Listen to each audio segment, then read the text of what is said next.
I mean, for me, it was a chance to work with Zhang Yimou, the director.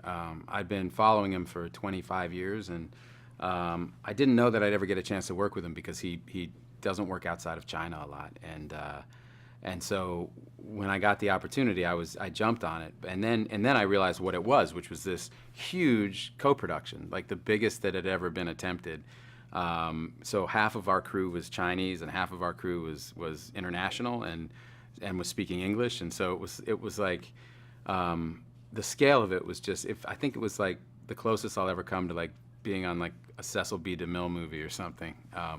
But we had like 100 translators just on the payroll. Like it was nuts. What languages were spoken other than Chinese and Well, English? it was Mandarin and English, but we all had to communicate with one another. And you know, the people speaking Mandarin didn't speak a lick of English, and the people speaking English didn't speak a lick of Mandarin. So, you know, and to coordinate, I mean, this is all about organization and coordination, and the logistics of these things are everything. And that's how you don't waste money. And so.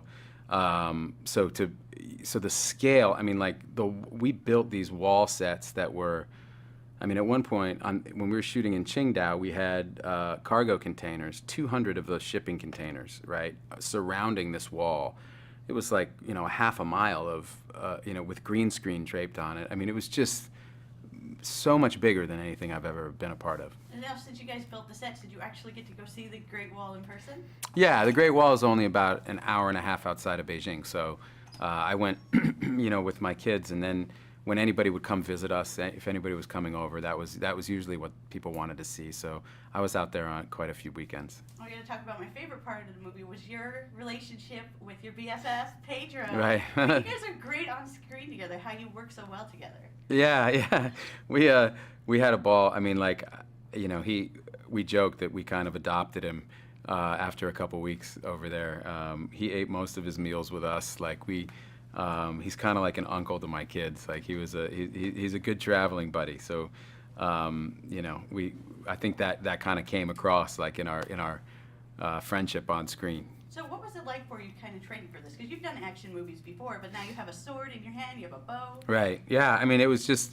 It's one of those great things about making movies is you get access to people. You know, in this case, it was a guy named Lao Kasai, who's the best speed archer in the world, and I got to hang out with him a lot. And he came to China and worked with me and kind of taught me how to do what he does. I can do it with CGI arrows, though. I can't do it with actual arrows. But being close to someone like that and watching them. You know, he's a martial artist. I mean, he's a guy who literally removed his finger above the knuckle.